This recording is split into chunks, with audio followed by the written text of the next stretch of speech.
Hello Stockian, मैं हूं Mohit Pathak, founder Stockia and thank you for watching this video. और अगर आप इस वीडियो के माध्यम से मेरे चैनल से पहली बार जुड़ रहे हैं तो चैनल को सब्सक्राइब कर लीजिएगा एंड बेल आइकन को जरूर दबा दीजिएगा ताकि नई वीडियो की नोटिफिकेशन आपको हमेशा मिलती रहे। मैं आपके लिए डेली बेसिस पे प्री मार्केट के वीडियोस और वीकली बेसिस पे वीकली एनालिसिस आपके साथ शेयर करता हूं, जिसमें निफ्टी बैंक निफ्टी में और पूरे मार्केट का व्यू क्या रहने वाला है अगले दिन या फिर पूरे हफ्ते के लिए मैं आपके साथ शेयर करता हूं। और वो सब करने के लिए मैं डेटा, चार्ट और ग्लोबल क्यूज इन तीनों का एनालिसिस करता हूं, तब जाकर के आपके सामने कोई आउटपुट निकाल के रखता हूं और उसका आप सही तरीके से इस्तेमाल करते हो। और आप अगर मुझे काफी दिनों से फॉलो कर रहे हो तो आपको पता होगा कि हमारी वीकली एनालिसिस एक भी बार से गलत नहीं गई है जब से हम वीकली एनालिसिस कर रहे हैं। ओके, परफेक्ट चल रही है। और ये अच्छी बात है कि हम डेटा को देखते हैं, ग्लोबल की उसको देखते हैं, फिर उसके बाद अपने चार्ट को देखते हैं, देन उसके बाद हम थोड़ा सा प्रेडिक्ट करते हैं और वीकली एनालिसिस एकदम परफेक्ट चलती है। उसके बाद प्री मार्केट के वीडियोस मैं आपके साथ शेयर करता हूं ताकि कल अगले दिन निफ्टी बैंक निफ्टी में किस तरीके से ट्रेड करना चाहिए वो आपको गाइड करता हूं। और इन सब की अपडेट तो मैं एक बार दे देता हूं, लेकिन अगर उसमें कोई चेंज होता है और उसमें कोई अपडेट मुझे देना होता है या फिर मुझे कोई अच्छी अपॉर्चुनिटी दिखाई देती है तो मैं वो अपने टेलीग्राम चैनल पे शेयर करता हूं आपके साथ। और आप टेलीग्राम चैनल जरूर ज्वाइन कर लीजिए। इससे बेनिफिट क्या होगा, देखिए परफेक्ट कैसे प्री मार्केट के वीडियोस चल रहे हैं, मैंने उनका स्क्रीनशॉट भी डाल रखा है, आपका क्लिप भी डाल रखी है ताकि आप देख सके कि कैसे काम करती हैं। इसकी लिंक इसी वीडियो के कमेंट बॉक्स में मिल जाएगी, डिस्क्रिप्शन बॉक्स में भी मिल जाएगी। और आपको अगर ना भी मिले तो आप सीधे जाकर के टेलीग्राम पे सर्च करेंगे स्टॉकिया इन्वेस्ट, पूरा सर्च करिएगा स्टॉकिया इन्वेस्ट, तो आपको मिल जाएगा। ग्रीन कलर का इसका सिंबल होगा, आप उसको ज्वाइन कर लीजिएगा। टेलीग्राम ज्वाइन करने से बेनिफिट ये होगा, चैनल ये फ्री ऑफ कॉस्ट है। बेनिफिट ये होगा कि मैं जो भी अपडेट देता हूँ वो एक दिन पहले देता हूँ, और अगर लाइव मार्केट में कोई चेंज होता है तो वो मैं आपको यहाँ पे देता हूँ, या फिर मुझे कोई अच्छी अपॉर्चुनिटी दिखाई देती है तो मैं वो भी आपके साथ शेयर करता हूँ, जिसका बेनिफिट आप उठा सकते हो अपने अपॉर्चुनिटी के लिए। साथ ही साथ आप मेरे ट्विटर आईडी को भी जरूर ज्वाइन एंड फॉलो करें, और जो भी ट्वीट आपको दिखे अच्छे लगे तो आप उसको रीट्वीट करिए। इससे बेनिफिट क्या होगा कि मैं आपके साथ अच्छे खासे चार्ट शेयर करता हूं, जब भी मुझे अच्छी अपॉर्चुनिटी दिखाई देती है तो मैं आपके साथ शेयर करता हूं, और उसमें प्रॉपर नॉलेज भी देता हूं कि किस तरीके से आपको यहाँ पे ट्रेड करना चाहिए ताकि आप एक प्राइस सेक्शन या फिर जो भी एनालिसिस है आप उसका अपना ज्ञान बढ़ा सको। दोनों को ज्वाइन करिएगा, और कमेंट बॉक्स में और डिस्क्रिप्शन बॉक्स में लिंक है। चलते हैं वीकली एनालिसिस की तरफ। तो वीकली एनालिसिस में हमने पिछले वीक में डिस्कस किया था कि जो हमारा मार्केट है वो काफी चॉपी रहने वाला है, साइडवेज रहने वाला है और वॉलेटाइल रहने वाला है। और हमने ये रेंज डिस्कस करी थी कि जो 1 फरवरी वाली जो थी, बजट का जो डे था, उस दिन का कैंडल का हाई और उस दिन का कैंडल का लो हमने यहाँ पे मार्क किया था कि इसी के बीच में मार्केट रहने वाला है और ये टूटने की संभावना नहीं है। और हमने डिस्कस किया था जो नीचे की रेंज हमने दी थी और ऊपर की भी रेंज दी थी, उसी रेंज में मार्केट अटका है।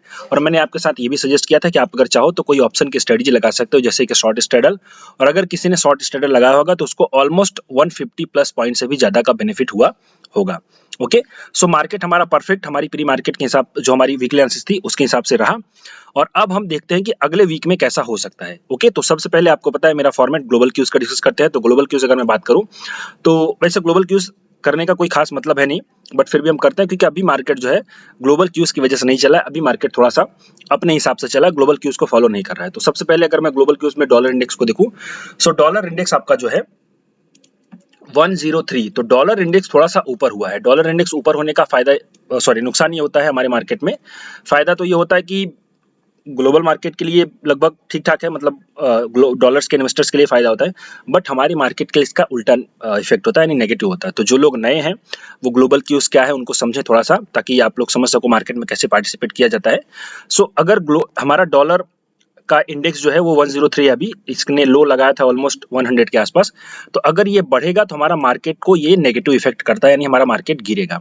ओके, और यहाँ पे देखिए कंटिन्यू ये बढ़ा, उसके बाद यहाँ पे एक साइडवेज मोमेंटम ले रखा है। अगर ये इसके ऊपर ब्रेकआउट हो जाएगा तो फिर से ये बढ़ेगा, तो ये बढ़ के जा सकता है 105 तक। तो ये हमारे मार्केट को नेगेटिव इंपैक्ट कर सकता है, यानी हमारा मार्केट नीचे आ सकता है इसके हिसाब से। लेकिन अगर ये थोड़ा सा यहाँ पे रेजिस्टेंस फेस करके, जैसा कि आपको दिखाई दे रहा है, ये डाउन ट्रेंड में है और नेगेटिव इसका ट्रेंड हो चुका है, और यहाँ पे अगर रेजिस्टेंस फेस करके फिर से नीचे जाता है तो हमारा मार्केट ऊपर आने की पॉसिबिलिटी रहती है। ओके, तो इसके हिसाब से अब हम क्या करेंगे, हम देखेंगे कि अगर ये 103.94 95 के ऊपर निकल जाता है तो हमारे मार्केट के लिए नेगेटिव इंपैक्ट होगा, और अगर ये 102.70 के निकल जाता है 0.70 तो हमारे मार्केट के लिए पॉजिटिव इंपैक्ट होगा। तो हम एक दो दिन में इसकी मूवमेंट को देखेंगे और उस तरीके से आइडिया लगाएंगे। ओके, खैर ये जस्ट एक व्यू है, अभी मार्केट इनको बहुत अच्छे से फॉलो नहीं कर रहा है, बट हमेशा ये फॉलो करता है। आप मेरे पुराने वीडियोस देखते हो तो आपको पता होगा कि मैंने यहीं पे इसको शॉर्ट बोला था, प्लस मार्केट के लिए पॉजिटिव बोला था। मार्केट नया हाई लगाएगा, मार्केट ने उसके बाद नया हाई भी लगाया, बट उसके बाद से थोड़ा सा मार्केट अपने बजट के सिस्टम और इनके हिसाब से चल रहा है। अब इसके बाद अगर मैं आपको 10 ईयर बॉन्ड यील्ड दिखाऊं तो यूएस का 10 ईयर बॉन्ड यील्ड भी वही है जैसा कि मैंने आपके साथ एनालिसिस करी थी कि यहाँ से अगर ये थोड़ा सा साइडवेज होकर के ऊपर जाएगा तो ये होगा। तो दोनों लोग ऊपर जा रहे हैं और ये दोनों ही हमारे मार्केट को नेगेटिव इंपैक्ट करते हैं। बॉन्ड यील्ड ऊपर जाती है और डॉलर इंडेक्स ऊपर जाता है तो हमारे मार्केट के लिए वो नेगेटिव होता है। तो यहाँ पे ये लोग दोनों ऊपर जा रहे हैं और हमारे मार्केट के लिए नेगेटिव इंपैक्ट होगा। लेकिन ये भी डाउन ट्रेंड में आ चुका है, तो अगर ये थोड़ा सा ऊपर जाकर के रेजिस्टेंस फेस करेगा, मुझे लगता है आई थिंक ये 3.81 के 82 के आसपास रेजिस्टेंस फेस करेगा और वहां से ये नीचे आने की पॉसिबिलिटी रहेगी। और मैंने आपको अगर याद हो मेरे दिसंबर सीरीज, तो दिसंबर सीरीज में मैंने आपको क्लियर कट बताया था कि आगे आने वाले 2-3 महीनों तक यही चलता रहेगा। ये ऊपर जाएगा और डॉलर इंडेक्स ऊपर जाएगा, ये नीचे जाएगा, ये नीचे जाएगा, वो ऊपर जाएगा और हमारा मार्केट उल्टा चलता रहेगा। जैसे लेट्स से कि ये नीचे जाएगा तो हमारा मार्केट ऊपर जाएगा, फिर ये ऊपर जाएगा, हमारा मार्केट नीचे जाएगा। तो ये पूरा ऊपर नीचे खेल चलता रहेगा और वही हो रहा है। हम ही फरवरी में बैठे हैं और दिसंबर की हमारी एनालिसिस थी, आई थिंक फर्स्ट या फिर सेकंड दिसंबर के वीक में मैंने करी थी उसको, तो वो परफेक्ट चल रहा है। सो अब हम क्या समझ सकते हैं कि अगर ये थोड़ा सा ऊपर जाकर के नीचे आएगा तो हमारे मार्केट के लिए पॉजिटिव होगा और अगर ये फिर से ऊपर चला जाएगा तो हमारे मार्केट के लिए नेगेटिव होगा, जो कि मुझे लग नहीं रहा है। बट डेटा जो हमें देखने को मिला है, डेटा हमारा थोड़ा सा नेगेटिव है, उसको भी आते हैं। बट इससे हमें अंदाजा ये मिलता है कि अगर ये ऊपर जाकर के थोड़ा सा नीचे आएगा तो हमारे मार्केट में जो एकदम से पैनिक सेलिंग आनी चाहिए या फिर मोर डाउनफॉल होना चाहिए वो नहीं होगा, तो थोड़ा साइडवेज रहेगा। तो ये रहा आपका ग्लोबल क्यूज। और अगर हम जो है कि परचेजिंग पावर इसको देखें तो यहाँ पे आपका सीधे सीधे मतलब जो महंगाई है कम है। 263 पे हमने देखा था, 263 से 258 है, तो मतलब महंगाई कम हो रही है। महंगाई कम होने से ये होता है कि महंगाई अगर कम होती है तो जो वर्ल्ड बैंक बोल रहा हूँ, आरबीआई और जो हमारी फेड है, ये थोड़े से जो इंटरेस्ट रेट है नहीं बढ़ाते, मतलब कम करते हैं नॉर्मल। अभी भी 25 बेसिस पॉइंट का बढ़ोतरी हुई आपको पता है इंडिया में। और इससे फिर ये होता है कि जब महंगाई बढ़ती है तो ये लोग इंटरेस्ट रेट बढ़ाते हैं और इंटरेस्ट रेट बढ़ाते हैं तो हमारे मार्केट के लिए नेगेटिव इंपैक्ट होता है। बट अभी से आप देख रहे हो थोड़ा सा मार्केट मतलब कह रहा हूँ ना कि बजट के हिसाब से ही चल रहा है और मार्केट अपने ही हिसाब से चल रहा है, अभी इनको फॉलो नहीं कर रहा है। बट ये क्या है, ये थोड़े से डाउन जा रहे हैं तो हमारा जो मार्केट है ये थोड़ा सा पॉजिटिव इसको लेना चाहिए। बट इसका भी खास फर्क नहीं पड़ रहा है क्योंकि इसको इफेक्ट करने में काफ़ी टाइम लगता है, उसको मतलब दिखने में। सो वो चीज़ इफेक्ट नहीं कर रही है। और क्रूड ऑयल को देखो तो क्रूड ऑयल आपका जो है साइडवेज हो रखा है और यहाँ पे ये साइडवेज हो रखा है, तो यहाँ से अगर ये बाउंस बैक करता है तो ये थोड़ा सा नेगेटिव इंपैक्ट करेगा हमारे मार्केट को। मतलब महंगाई बढ़ेगी तो जाहिर सी बात है हमारा जो इंपोर्ट बिल है वो बढ़ेगा, इंपोर्ट बिल बढ़ेगा तो हमारी इकोनॉमी के लिए थोड़ा सही नहीं होता है। तो ये हो गया आपका ग्लोबल क्यूज। इनसे हमें बहुत खास अभी के हिसाब से आइडिया नहीं मिल रहा है। अगर नॉर्मल देखें तो डॉलर इंडेक्स और आपका यूएस का 10 ईयर बॉन्ड यील्ड, वहां से थोड़ा सा नेगेटिव इंपैक्ट हमें समझने में आ रहा है। अब हम चलते हैं अपने स्टॉक मार्केट के डेटा की बात कर लेते हैं। तो अपने स्टॉक मार्केट की डेटा की अगर बात करूं तो FIA-DI एक्टिविटी की बात करें तो FIA-DI एक्टिविटी में अगर हम देखें सो ऑलमोस्ट 3 फेब को हमारा मार्केट शुरू हुआ था ये वीक वाला। तो यहाँ पे ऑलमोस्ट 900 करोड़ की सेलिंग, फिर यहाँ पे 1200 करोड़ की सेलिंग, फिर उसके बाद 2500 करोड़ की सेलिंग और यहाँ पे 736 करोड़ की सेलिंग और 144 करोड़ की सेलिंग और अब जाकर के 140 मतलब 1500 की बाइंग हुई है। सो इन्होंने नेट बेसिस पे सेलिंग करी हुई है। तो नेट बेसिस पे सेलिंग दैट मींस हमारा नेगेटिव रहता है। ओके, अब इसके बाद अगर मैं चलूं निफ्टी बैंक निफ्टी के डेटा की बात करूं तो निफ्टी बैंक निफ्टी के डेटा के लिए मैं आपको निफ्टी बैंक निफ्टी के यहाँ पे चलता हूं, उसके डेटा को दिखाता हूं। सो निफ्टी बैंक निफ्टी में सबसे पहले हम क्या डेटा देखते हैं, फ्यूचर का OI देखते हैं। तो फ्यूचर के OI में आपको पता है कि हमें यहाँ से एक डायरेक्शन मिलता है कि मार्केट कैसा रह सकता है। तो अगर मैं यहाँ पे 1 फेब से शुरू करूँ, ओके, या फिर अगर मैं जब से सीरीज चालू हुई है, सीरीज आपकी चालू हुई है वो जो भी डेट थी पिछली वाली एक्सपायरी के बाद से, तो 26 तारीख को नहीं थी, 25 को थी, 27 से हमारा मार्केट चालू हुआ। तो 27 से हमारी ये सीरीज चालू हुई। तो 27 से अगर मैं देखूं सो 27 को जो ओपन इंटरेस्ट था वो था 1 करोड़ 17 लाख और अभी जाकर के जो ओपन इंटरेस्ट है वो है ऑलमोस्ट 1 करोड़ 17.50। तो ओपन इंटरेस्ट फ्लैट है। दैट्स वाई देख रहे हो आप मार्केट में कोई पार्टिसिपेशन नहीं हो रहा है और इसकी वजह से मार्केट आपका साइडवेज है। ओके, तो बहुत ज्यादा खास पार्टिसिपेट नहीं हो रहा है, FIS थोड़े से छुट्टी पे लग रहे हैं। बट आगे चल के अभी क्या हो सकता है हम उसको देखते हैं। तो हमने एक जो ओवरऑल व्यू है, और आप अगर नए हो तो आप इसी तरीके से एनालिसिस किया करो, जो मैं आपको बता रहा हूँ वो सब चीजें नोट किया करो। इसी तरीके से एनालिसिस करी जाती है ताकि आप अपना खुद का एक कुछ पॉजिटिव एक समझो कि अपना मार्केट का एक अपना मार्केट के लिए अपना एक व्यू बना सको। सो यहाँ पे अगर मैं देखूँ तो जब से सीरीज चालू हुई है फरवरी सीरीज, वहां से ओपन इंटरेस्ट थोड़ा सा ही फ्लैट है, मतलब फ्लैट है, इसमें कोई खास चेंज नहीं है। लेकिन अगर हम थोड़े से नजदीक में देखें तो 3 फेब से लेकर के या फिर आपका 6 फेब, तो यहाँ पे जो ओपन इंटरेस्ट है ये 11 से यहाँ पे बढ़ता चला आ रहा है, तो यहाँ से थोड़ा-सा नज़दीक में बढ़ोतरी हो रही है और नज़दीक से अगर मैं देखूँ तो जो प्राइस थी आपकी 854 से 856, तो फिर से यहाँ पे प्राइस साइडवेज है, यहाँ पे कोई खास मतलब नहीं है। ओके, और थोड़ा-सा नीचे से देखें तो ऊपर आने पे थोड़ा-सा का मतलब प्राइस नीचे से ऊपर आ रही है, बट हम इसको पूरा ये नहीं निकाल सकते कि कोई इसमें हमें करंट मतलब एक कॉन्क्रीट कोई व्यू नहीं मिल रहा है। तो हम इसको ये समझेंगे कि ये अभी भी डेटा जो है फ्लैट बता रहा है, लेकिन चूंकि ओपन इंटरेस्ट बढ़ा है और प्राइस लगभग साइडवेज है, तो मैं सेलिंग के हिसाब से जो इसको मैं व्यू दूंगा वो नेगेटिव का व्यू दूंगा। अब ये मेरा थोड़ा सा एक्सपीरियंस बता रहा हूँ कि आप बोलोगे सर जी प्राइस नहीं, प्राइस तो ऊपर है। ओके, प्राइस ऊपर है, 856 है और वहाँ पे 603 कहीं पे, तो प्राइस ऊपर है ऑलमोस्ट 200 पॉइंट और ओपन इंटरेस्ट लगभग फ्लैट है, तो आप नेगेटिव दे रहे हो। यस, मैं नेगेटिव दे रहा हूँ क्योंकि एफआईआई जो है नेट शॉर्ट है, नेट शॉर्ट एफआईआई है, तो हम उनको नेगेटिव व्यू ही मानेंगे। तो यहाँ पे हमारा जो फ्यूचर का ओपन इंटरेस्ट से आउटपुट निकल रहा है वो नेगेटिव निकल रहा है। ऑप्शन चेन की अगर मैं बात करूं तो ऑप्शन चेन से आपको पता है हमें सपोर्ट एंड रेजिस्टेंस और रेंज मिलता है। तो रेंज अगर हम देखें तो जो बड़ी रेंज हमें दिखाई दे रही है 17,500 यानी 17,500 और 18,000 की रेंज हमें दिखाई दे रही है।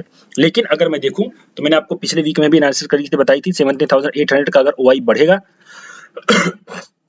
सॉरी 17,800 का ओआई बढ़ेगा तो थोड़ा सा मार्केट में पॉजिटिव रहने की उम्मीद रहती है। और आप देखो यहाँ पे 17,800 का ओआई जो काफी यहाँ पे हुआ था पुट वाला, वो यहाँ पे आज हो चुका है और आप देख रहे हो मार्केट थोड़ा सा ऊपर ही रिएक्ट कर रहा है, या फिर आप समझो कि मार्केट बहुत ज्यादा गिर नहीं रहा है तो फ्लैट ही हो रखा है। ओके, फ्लैट ही है, बहुत ज्यादा गिर नहीं रहा है तो फ्लैट है, मतलब 800 को डिफेंड कर रहा है मार्केट, 800 लेवल्स को डिफेंड कर रहा है। तो ये चीज है। अभी हम इसमें क्या करेंगे, तो अभी के हिसाब से जो हमें सपोर्ट रेजिस्टेंस दिखाई दे रहा है 17,500 का दिखाई दे रहा है और जो रेजिस्टेंस दिखाई दे रहा है 18,000 का दिखाई दे रहा है, यानी 500 पॉइंट की रेंज हमें दिखाई दे रही है और आपको चार्ट में भी वही दिख रहा होगा, टाइट रेंज है। लेकिन अगर हम थोड़ा सा देखें कि अब हमें आगे कैसे समझ सकते हैं इसमें, तो हम अगर समझेंगे कि 18,000 का ओवाई अगर गिरने लगे, मार्केट अगर बढ़ रहा हो और 18,000 का ओवाई अगर गिरने लगे और यहाँ पे 17,900 का और 17,800 का ओवाई अगर बढ़ने लगे, जो कि है अभी 33 लाख यहाँ पे पुट में, तो पुट का ओवाई 17,900 का अगर बढ़ने लगे और 800 का भी बढ़ने लगे, अभी जो है 93 लाख, तो अगर ये बढ़े और कॉल का ओवाई यहाँ से गिरे तो ऐसा हो सकता है कि मार्केट आपका ऊपर जाए। तो वहां पे आप अंदाजा लगा सकते हो, तो 1-2 दिनों के डेटा देख करके आपको आइडिया लग जाएगा। लेकिन अगर मार्केट अगर साइडवेज रहे और यहाँ पे ओवाई गिरने लगे और यहाँ पे 17,900 का कॉल का ओवाई बढ़ने लगे, जो कि अभी 61 लाख है, तो आपको ये समझना है कि मार्केट आपका नीचे जा सकता है। 17,800 का कॉल अगर बढ़े, कॉल का ओवाई, तो समझो आप मार्केट और नीचे जा सकता है। तो आप इस तरीके से अंदाजा लगा सकते हो। ओके, 17,800 900 पे ऑलमोस्ट सेम ही स्ट्राइक है, आप यहाँ पे देख सकते हो कॉल में, तो जो रेजिस्टेंस है वो नजदीक में ही है। ओके, बट यहाँ पे अगर हम सपोर्ट देखें तो सपोर्ट अगर हम देखें तो सपोर्ट जो है हमारा 800 का ही है। 800 का लेवल जो है सपोर्ट की तरफ से स्ट्रांग है और 18,000 का जो लेवल है वो रेजिस्टेंस की तरफ से स्ट्रांग है। बट हम इसमें होने वाले चेंज को देखेंगे 1-2 दिनों में, तो हमें आइडिया मिल जाएगा। सो अभी यहाँ से मैं फाइनल रेंज निकालूं तो 17,500 का सपोर्ट अगले वीक के लिए और 18,000 का रेजिस्टेंस अगले वीक के लिए दिखाई दे रहा है और ऑप्शन चेन से हम यही उम्मीद करते हैं। अब हम चलते हैं थोड़ा सा अपने चार्ट को डिस्कस कर लेते हैं ताकि हमें और ज्यादा पता चल सके कि क्या हो सकता है। सो चार्ट में अगर मैं डिस्कस करूं तो आपके सामने यहाँ पे मेरा व्यू अभी भी वही है, क्योंकि मैंने आपको एक चीज बता रखी है कि जब भी कोई बड़ी कैंडल बनती है और उसकी रेंज बहुत बड़ी हो जाती है और उसमें वॉल्यूम बहुत बड़ी हो, सो उसका जो हाई और लो है उसका ब्रेक आउट या फिर ब्रेक डाउन बहुत इंपॉर्टेंट होता है। तभी जाकर के मार्केट डिसाइड कर पाता है कि कोई करंट एक मतलब जाकर के एक सही तरीके से ट्रेंड डिसाइड कर पाएगा। सो मार्केट में जो आपकी रेंज है ये वाली बजट का लो, अब वॉल्यूम भी देखिए काफी बड़ी है, तो आप सीधी सी देखिए फ्यूचर में अगर मैं दिखाऊं वॉल्यूम, तो फ्यूचर में भी वॉल्यूम आपको बड़ी दिखेगी। ये देखिए फ्यूचर की वॉल्यूम बड़ी है। सो यहाँ पे मैं कैश का लेवल आपको दिखा रहा हूँ, ये याद रखिएगा। सो जब ये रेंज टूटेगी तभी मार्केट जाकर के एक डिसाइसिवली रेंज बड़ी बड़ी रेंज बनाएगा, या तो ऊपर साइड या फिर नीचे साइड। तो जहां भी टूटेगा हमें देखेंगे, जब भी टूटता है, अभी हाल फिलहाल में इतनी जल्दी पॉसिबिलिटी नहीं रही है और मुझे तो फरवरी सीरीज में पूरी दिखाई नहीं देती, पूरी फरवरी सीरीज मुझे इसी के अंदर दिखाई देती है। ओके, बट होने को कुछ भी हो सकता है, आपको पता है। सो हम एक अंदाजा लेंगे तो हमें जो अगला रेजिस्टेंस हमारा हो वो 18,000 ही है, लगभग 17,969 है, तो मैं इसको मानूंगा 17,970, तो 17,970 यानी कि सीधे सीधे 18,000 का आसपास जो हमें ऑप्शन चेन पे दिखाई दे रहा था। तो मेरा जो रेजिस्टेंस है वो 17,970 का है। ओके, प्लस ऊपर की तरफ रेजिस्टेंस हो गया, नीचे की तरफ जो मेरा सपोर्ट रहेगा वो मेरा सपोर्ट रहेगा 17,350 का, ये हो गया उसके हिसाब से। बट अगर मैं थोड़ा आपको अपना देना चाहूँ परफेक्ट लेवल, जो कि आप मुझसे हमेशा एक्सपेक्ट करते हो, और वो बहुत अच्छे से डिफेंड भी करता है। तो मैं आपको 4 घंटे के चार्ट पे लेके चलता हूँ। आपको पता है मेरा 4 घंटे का चार्ट फेवरेट टाइम फ्रेम है। सो 4 घंटे के चार्ट में चलूं और मैं आपको एक कॉन्क्रीट व्यू दूं, तो आपका जो कॉन्क्रीट व्यू निकलेगा वो लेवल है आपका सीधे सीधे